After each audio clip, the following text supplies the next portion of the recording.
আসসালামু আলাইকুম। ভারতীয় নৌবাহিনী জানিয়েছে যে সম্প্রতি একটি মিগ-29 প্রশিক্ষণ বিমান আরব সাগরে বিধ্বস্ত হয়েছে। ভারতের বিমান বাহিনীতে এ ধরনের ঘটনা প্রায় ঘটছে। ভারতীয় বিমান বহরের অন্যান্য বিমানগুলোকে যেভাবে সাম্প্রতিক সময়ে আপগ্রেড করা হয়েছে, বিধ্বস্ত হওয়া মিগ-29কে সেভাবে উন্নত করা সম্ভব হয়নি।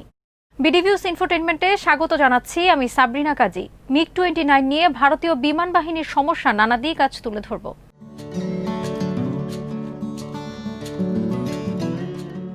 সামরিক বিশ্লেষকরা বহু আগে থেকেই এই বিমানের পারদর্শিতা ও কার্যকারিতা নিয়ে প্রশ্ন তুলেছেন, কিন্তু 2018 সালে তৎকালীন ভারতীয় নৌবাহিনী প্রধান অ্যাডমিরাল সুনীল লানবা জানিয়েছিলেন মিগ-29 কার্যক্রম পরিচালনায় কিছু ত্রুটি দেখা দিয়েছিল, তবে সেগুলোর সমাধান করা হয়েছে। তিনি জানিয়েছিলেন মিগ-29গুলো এখন যে কোনো অপারেশন ও প্রশিক্ষণ কার্যক্রমের জন্য সঠিক মানে আছে। অথচ মাত্র এক বছরের মধ্যে এই 3টি মিগ-29 বিধ্বস্ত হয়েছে।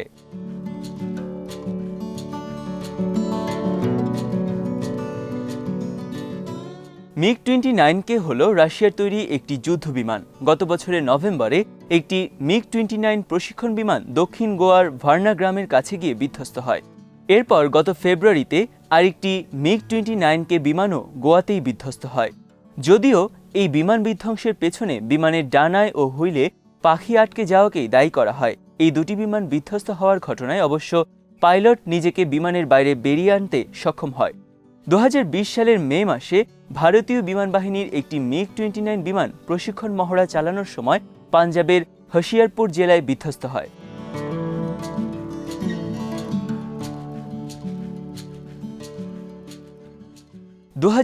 সালে ভারতের কম্পট্রোলার অ্যান্ড অডিটর জেনারেল একটি প্রতিবেদন প্রকাশ করে। সেই প্রতিবেদন অনুযায়ী মিগ-29 বিমানের সার্ভিসমান খুবই অসন্তোষজনক।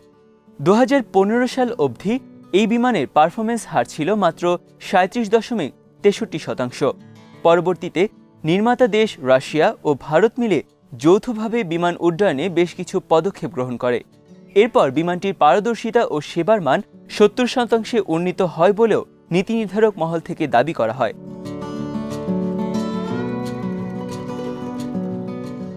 বিশ্লেষকরা মনে করেন, কার্যকারিতা ও পারফরমেন্স নিয়ে সমস্যা দেখা দেয়ায় একসময় 45টি মিগ-29 বিমানের মধ্যে মাত্র 1/3 বিমানকে কাজে লাগানো সম্ভব হয়েছিল।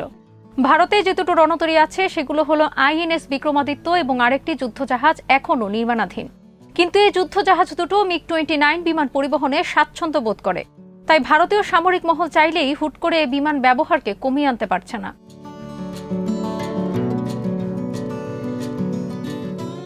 মিগ-29 যুদ্ধবিমানগুলোকে দেশটির দুটো নৌঘাঁটি তথা দেশের পূর্ব উপকূলীয় এলাকার বিশাখাপত্তমের আইএনএস দেগা এবং পশ্চিম উপকূলে গোয়ার আইএনএস হানসাও মোতায়েন করা হয়েছে।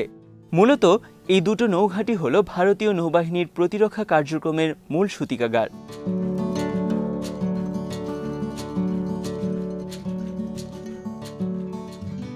চীনের সাথে সীমান্ত নিয়ে টানাপোড়েনের মাঝেই ভারতের ডিফেন্স অ্যাকুইজিশন কাউন্সিল গত জুলাইতে আরও 21টি মিগ-29 বিমান কেনার এবং 59টি মিগ-29 যুদ্ধবিমানকে উন্নত করার অনুমোদন দেয়। ভারতের প্রতিরক্ষামন্ত্রী রাজনাথ সিং নিজেই এই ডিফেন্স অ্যাকুইজিশন কাউন্সিলের প্রধান হিসেবে দায়িত্ব পালন করছেন। নতুন 21টি বিমান ক্রয় নিয়ে রাশিয়ার সাথে ভারতের আলাপ আলোচনাও এর মাঝে শুরু হয়ে গেছে।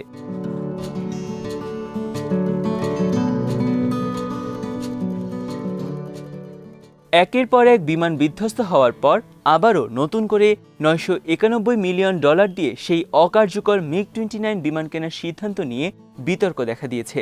বিশেষজ্ঞরা মনে করেন, ভারতের বিমান বাহিনীর আর কোনো মিগ-29 বা মিগ-35 ক্রয় করা উচিত নয়, বরং বিকল্প হিসেবে ভারতের এখন রাফালে যুদ্ধ বিমান বা F-18 বিমান ক্রয়ের দিকেই ঝোঁকা উচিত।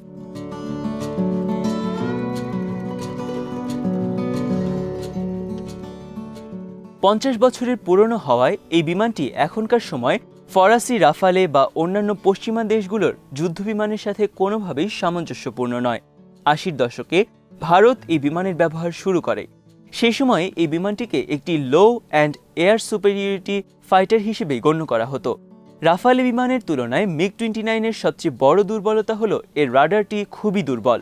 অন্যদিকে রাফালেতে একাধিক ডিরেকশনে কাজ করে এমন রাডার থাকায় তা দিয়ে 100 কিলোমিটার দূরত্বে থাকা অবস্থাতেই হুমকিকে শনাক্ত করা সম্ভব হয়। পাশাপাশি রাফালে দিয়ে একই সময়ে 40টি লক্ষ্যবস্তুকেও নির্ণয় করা যায়।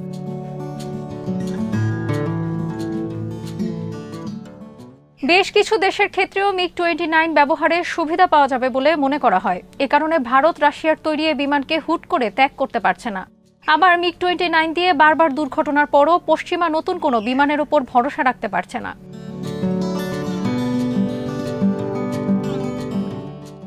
ভারতীয় বিমান বাহিনীতে আজ থেকে 4 দশক আগে যখন এই বিমানের প্রয়োগ ও ব্যবহার শুরু হয়, তখন থেকেই এই বিমান থেকে দুর্ঘটনা ঘটার প্রবণতা ছিল। এমনকি সামরিক বিশ্লেষকরা সেই সময় এই বিমানটিকে উড়ন্ত কফিন বা বিধবা বানানোর বিমান হিসেবে অভিহিত করত। তারপরও MiG-29 বিমানটি ভারতের বিমান বাহিনীর মেরুদণ্ডে পরিণত হয়।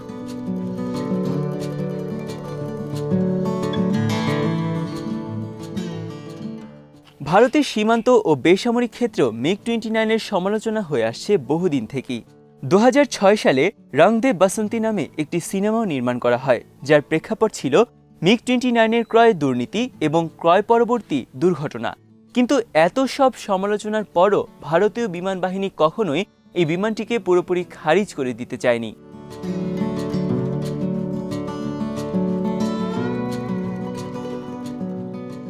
ভারতীয় বিমান বাহিনীর মতে MiG-29 দিয়ে দুর্ঘটনা বেশি হচ্ছে কারণ এই বিমানটি পাইলটরা সবচেয়ে বেশি সময় ধরে উড্ডয়ন করে। ভারতীয় বাহিনী যত ঘন্টা MiG-29 উড়িয়েছে, অন্য কোনো বিমান এত লম্বা সময় উড়াতে পারেনি।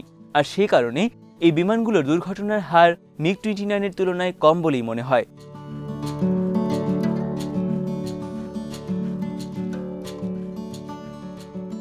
ভারতের এই MiG-29 বিতর্কের সুযোগ নিতে চায় মার্কিন বিমান নির্মাতা প্রতিষ্ঠান বোয়িং। এরই মধ্যে তারা F-15X ধরনের ভারী যুদ্ধবিমানগুলোকে ইসরায়েল, ভারত ও কাতারে রফতানি করার আগ্রহ প্রকাশ করেছে। বোয়িং মার্কিন বিমান বাহিনীর সাথে একটি চুক্তিতেও উপনীত হয়েছে, যার আওতায় আগামী কয়েক বছরের মধ্যে 200টি বোয়িং F-15X জাতীয় যুদ্ধবিমান নির্মাণ করতে যাচ্ছে। এতে বিপুল সংখ্যায় যুদ্ধবিমান তৈরিতে তাদের $23 বিলিয়ন খরচ হবে বলে ধারণা করা হচ্ছে।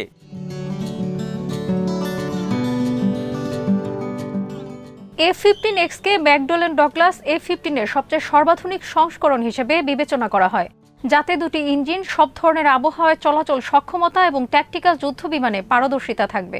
এই বিমানগুলো আকাশে নানা ভূমিকা পালন করতে সক্ষম হবে, বিশেষ করে এয়ার সুপেরিয়রিটি, ইন্টারসেপ্টর, বোমা বর্ষণ, গ্রাউন্ড অ্যাটাক এবং শত্রুর কাঠামো ধ্বংস করে শত্রু সীমায় প্রবেশের ক্ষেত্রে এই বিমানগুলো খুবই কার্যকর হবে বলে ধারণা করা হচ্ছে।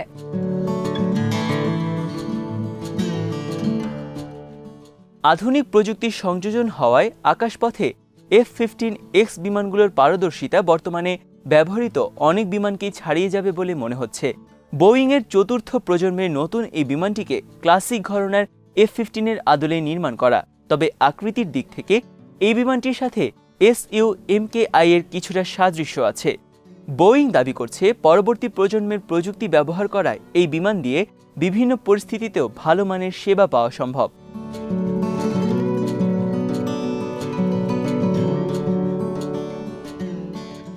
বোয়িং অ্যাডভান্স প্রযুক্তির এই F-15 স্ট্রাইক ইগলকে মার্কিন যুক্তরাষ্ট্রের মিত্র দেশগুলোর কাছে, বিশেষ করে ইসরায়েল ও ভারতের কাছে বিক্রি করতে চায়।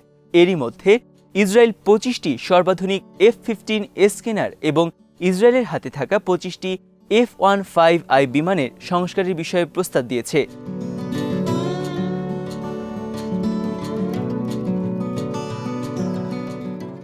প্রথম দেশ হিসেবে ইসরায়েলি বিশ্বের সবার আগে F-15 ইগল যুদ্ধবিমানকে সিরিয়ার আকাশে উড্ডয়ন করেছে।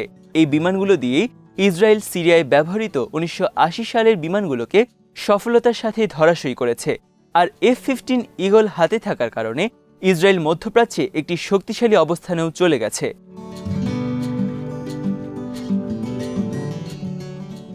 আজ এখানেই শেষ করছি। সমরাষ্ট্র, প্রতিরক্ষা ও কূটনীতির নানা তথ্য জানতে চোখ রাখুন বিডিভিউজ ইনফোটেইনমেন্টে। চ্যানেলটি ভালো লাগলে সাবস্ক্রাইব করুন। আমাদের ওয়েবসাইট bdviews.net ভিজিট করুন। আল্লাহ হাফেজ।